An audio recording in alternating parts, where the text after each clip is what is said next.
Adrian Soto. Mr. Woodard, it's been a long time since we've seen you. Good morning. Good morning.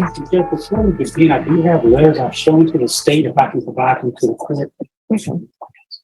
Let me read this very quickly.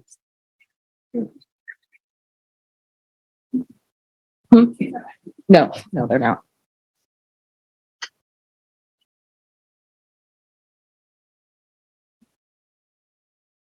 All right. And my understanding, he entered a plea in 2 cases. Is that correct? That's correct, Judge. All right. The court is calling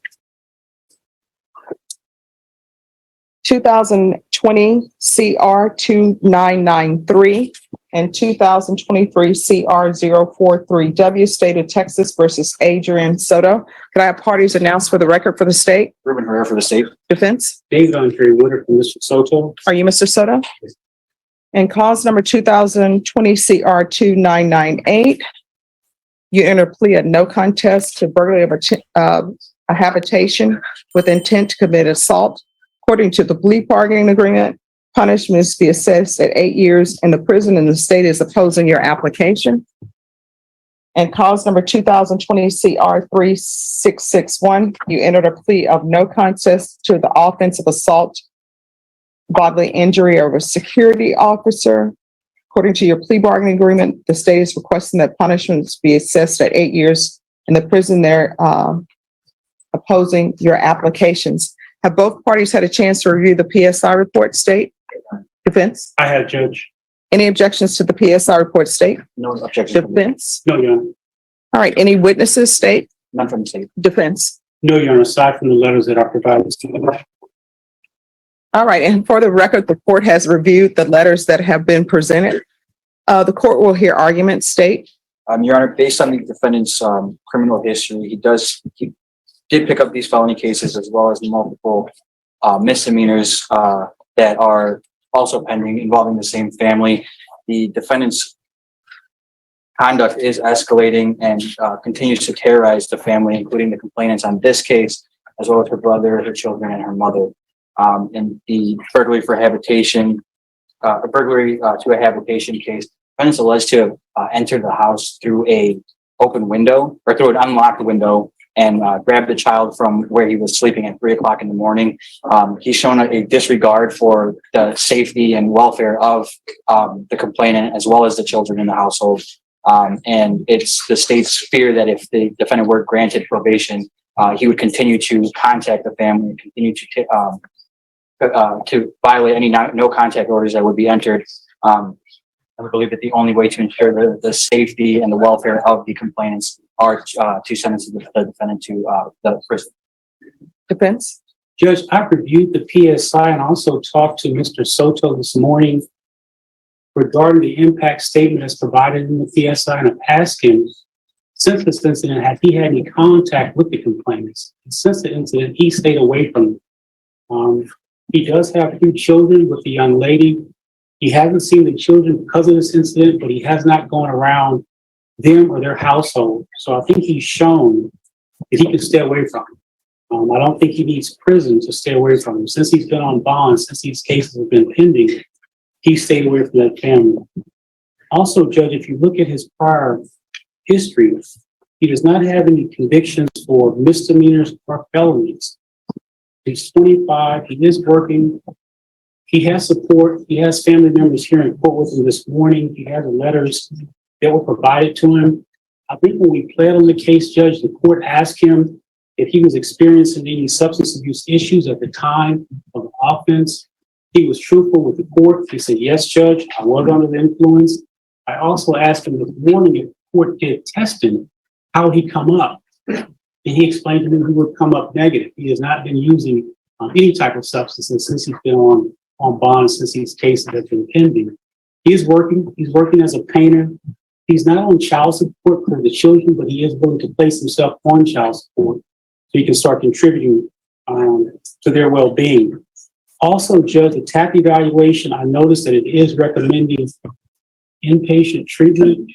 If the court did grant his application for deferred, we would ask the court to first see how he does in intensive outpatient treatment, because he's shown that he can stay drug-free. But I do think He would need some assistance with that, even though he's been doing it since he's been on bond. We would ask before that the court did grant his application for deferred to place him in intensive outpatient treatment prior to placing him in inpatient treatment. He accepted responsibility for both offenses. He pled to these cases. And now we're here before the court asking the court to grant his applications for deferred. All right, so this is the court's issue. And not really an issue, but these are things that I think of. All right, so he has a felony offense, and I'm assuming this is being taken in consideration. The violation of an order, protective order. That's from December 31st, 2019. The burglary that he pled to is from December 27th, 2019. So let me go in order. So he has a continuous violence case that's December 14th, 2018. I'm not saying it's true because nobody pled to that, but that's what he's charged with. Then after that, you would think something would click. Hey, I just got arrested, because I know he would have gotten arrested on that and made bond, and he would have gotten an attorney. So you would have thought that something would have clicked with that. But what ends up happening is on December 27, 2019, he picks up this burglary. Then you would have thought something clicked with that. But then what ends up happening? He picks up the violation of the court order or bond order or protective order on December 31st, 2019.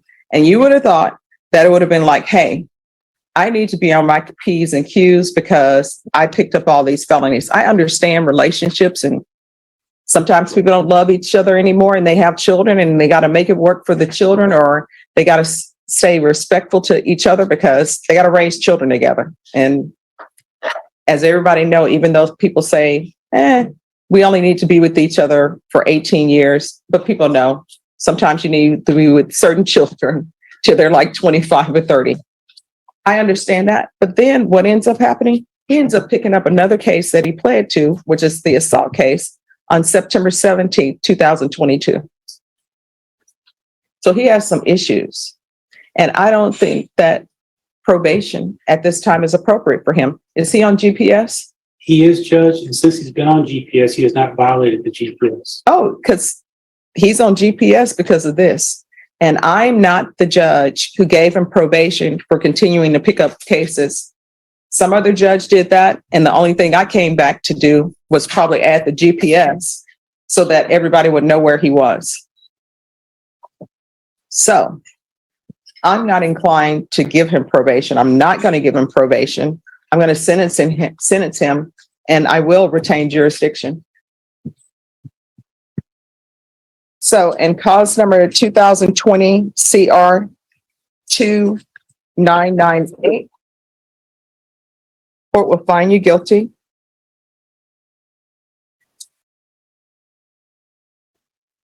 Court will sentence you to 5 years prison.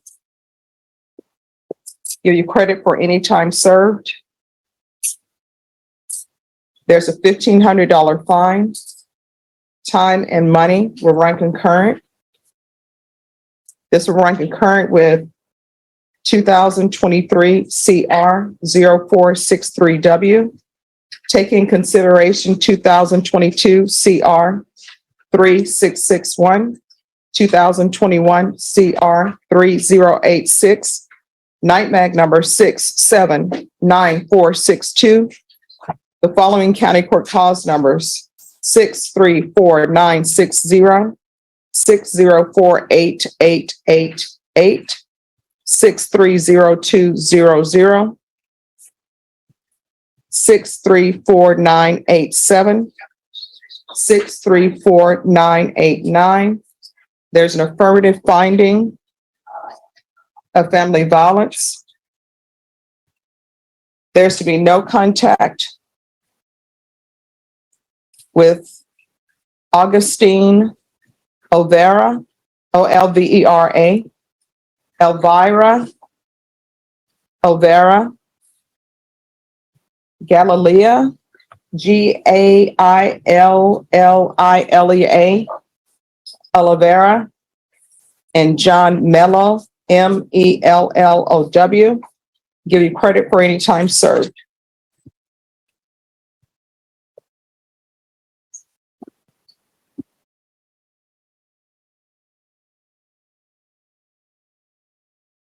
And that cause number, I'm showing you what's entitled Trial Court Certification of Defendant's Rights to Appeal.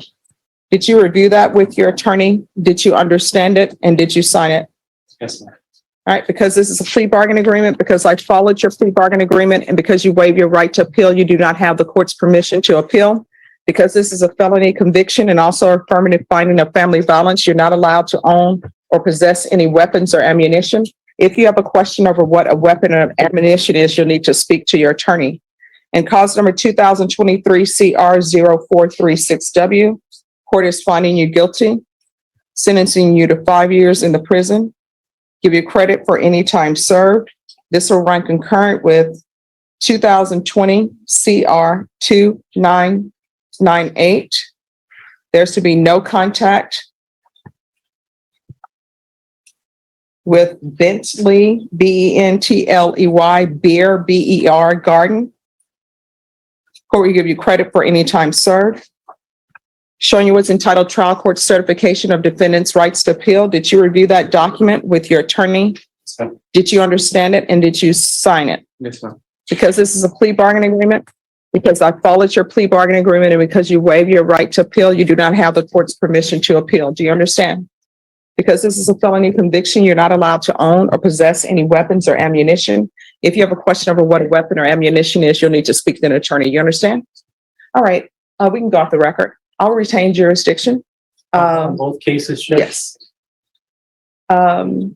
Sometimes, it is about it's always about rehabilitation, but it's also about protecting the community, and it's also about punishment.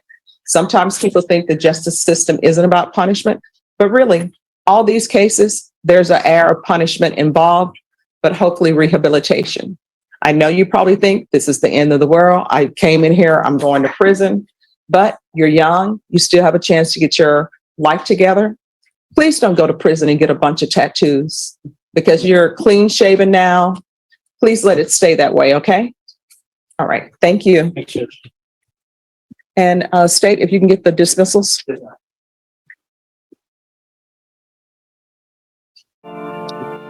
is this?